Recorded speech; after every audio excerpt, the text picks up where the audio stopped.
Apa sebenarnya hajat kamu semua kemari?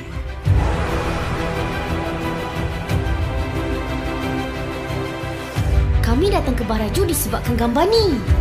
Gambani? Ini... Kita perlu cari jalan untuk damaikan Puak Bara dan Salju. Puak Salju yakin? Nampaknya perang ini akan tetap berterusan. Berhenti Semawai dikhianati oleh Panglima Pairakwi. Hati-hati Rongga! Kalau tak nak terima nasib yang sama, Rimba bayang! Serang! Musuh yang lebih kuat dari Boboiboy. Seperti yang kalian tahu, jika dalam petualangannya, Bobo itu seringkali bertemu dengan musuh-musuh yang sangat kuat.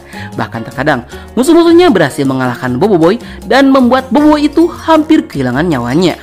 Yang hal ini membuat Boboiboy harus bisa menembus batasannya supaya menjadi jauh lebih kuat.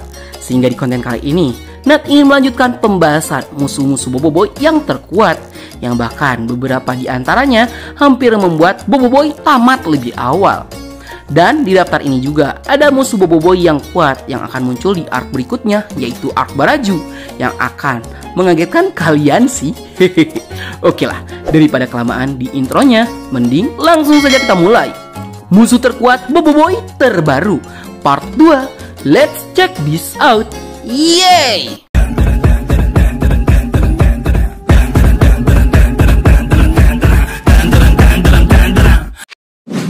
8. Captain Fargoba.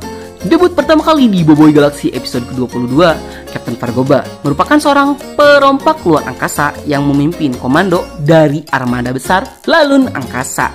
Seperti yang kalian tahu, Captain Fargoba adalah seorang alien ras manusia hybrid setengah walrus. Yang uniknya, Captain Fargoba juga merupakan ras alien bertangan 4. Yang paling mengerikan dari Captain Fargoba adalah kuasa yang dimilikinya dari Power Sphere Magnet Bot yang memberikan kemampuan unik berupa kuasa manipulasi elektromagnetik yang memungkinkannya untuk mengendalikan benda-benda logam yang ada di sekitarnya. Hal ini membuat defense-nya sangat sulit untuk ditembus dan daya serangnya juga gak kalah mengerikan karena fisiknya yang kuat bahkan tanpa kuasa magnet pun. Namun, walaupun sangatlah kuat, pada akhirnya Captain Fargoba hanya jadi barbecue di tangan Boboiboy Solar. Itu karena dia dipanggang dengan tembakan solar. 9. Retaka. Debut pertama kali di Boboiboy Movie 2, Retaka merupakan pengguna kuasa elemental legenda pertama yang sangatlah kuat sebelum kuasanya jatuh ke tangan Boboiboy. Dan dia juga merupakan sumber dari masalah untuk Boboiboy Movie 2 dan Boboiboy Galaxy musim kedua. Seperti yang kalian tahu, Retaka adalah seorang alien buangan bersama angkasa yang hidup di tempat pembuangan sampah angkasa. Yang paling mengerikan dari Retaka adalah pengendalian kuasa elemental yang dimilikinya dari para master elemental sebelumnya, yang memberikan kemampuannya untuk mengendalikan setiap elemental dengan sangat efisien. Sehingga Retaka hanya berfokus menggunakan satu elemental yang bisa dia ganti sesuai keinginannya. Sehingga dengan begitu penggunaan kuasanya jadi jauh lebih efisien dengan power yang sangat full. Dan Retaka tidak segan untuk membuang persaudaraannya dengan angkasa demi meneruskan ambisinya untuk menjadi yang terkuat. Ya walaupun hanya menggunakan satu jenis elemental. Namun mau se-OP apapun Retaka, kekuatannya tidak akan berkutik di hadapan plot armor yang dimiliki oleh Boboiboy karena anti bocor bos. 10. Reramos. Debut pertama kali di Boboiboy Galaxy Windara episode kedua, Reramos merupakan seorang pengkhianat di Windara yang memimpin para pemberontak untuk mengkudeta kepemimpinan Kuputeri. Seperti yang kalian tahu, Maharaja Reramos adalah seorang alien ras manusia hybrid setengah ngengat. Yang uniknya, Reramos memiliki DNA lain di tubuhnya, yaitu DNA laba-laba. Yang paling mengerikan dari Reramos adalah kemampuannya untuk berevolusi ke bentuk sempurnanya dengan bantuan dari Cocoon Bot. Sehingga kemampuan bertarungnya akan meningkat secara drastis.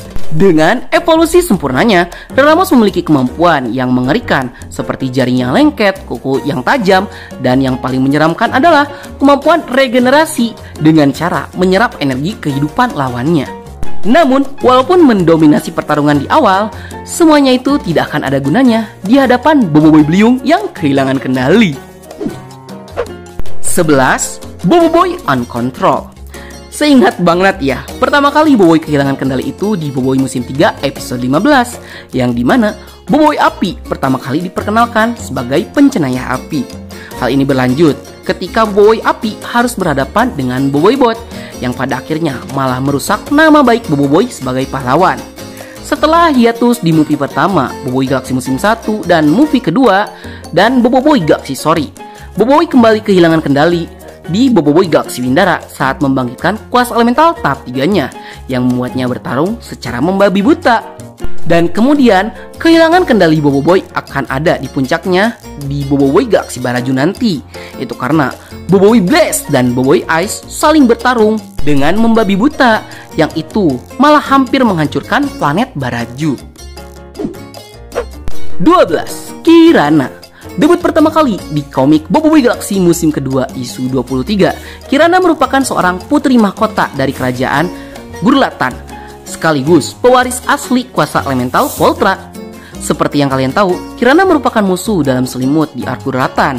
Itu karena walaupun memiliki paraks yang cantik dan menawan, Kirana punya niatan untuk menjajah seluruh galaksi. Hal ini bukan tanpa alasan. Itu dikarenakan keputusan yang diambil oleh Boboiboy dulu secara tidak sengaja justru merenggut nyawa dari ayah Kirana, sehingga dia punya ambisi untuk melindungi seluruh galaksi di bawah kekuasaannya. Sebagai pewaris dari kuasa elemental Voltra, Kirana mampu membangkitkan kuasa elemental Voltra dengan sangat mudah. Hal ini didukung dengan skill bertarungnya yang sangat hebat, membuat kuasa Voltra menjadi semakin kuat. Namun, walaupun Kirana itu berbakat, akan tetapi kurangnya kesiapan mental dan pengalaman membuat Kirana malah tertelan oleh kuasanya sendiri. 13. Adudu. Debut pertama kali di Boboiboy musim 1 episode 1, Adudu merupakan seorang alien dari ras Kubulus yang mencoba untuk menaklukkan bumi dengan mengeksploitasi Koko. Seperti yang kalian tahu, Adudu adalah villain pertama yang dihadapi oleh Boboiboy. Bahkan Adudu jugalah yang membawa Ochobot sehingga bertemu dengan Boboiboy.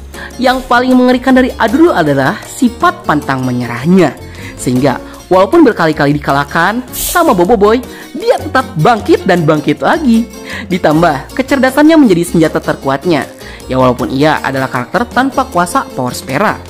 Yang hal ini justru terbukti dari Adudu yang beberapa kali mengcounter Boboiboy dan kawan-kawannya. Selain itu, Adudu juga punya skill bertarung yang sangatlah hebat karena satu perguruan dengan Boboiboy. Namun pada akhirnya, sekarang Adudu kembali menjalin aliansi dengan Boboiboy, sehingga mengubah statusnya menjadi anti-villain. Baiklah, sekian dulu untuk konten kita kali ini. Bagi kalian yang suka konten seperti ini, jangan lupa untuk like, share, dan subscribe, dan bunyikan tombol lonceng notifikasinya. Akhir kata dari Bang Nat, sayonara, arigatou gozaimashita, mata ne, bye! Frekuensi yang sama. Kita jadi tak sudahi ragamu mendayu suara dirimu. Yes! Yes! Jadikan hanya aku satu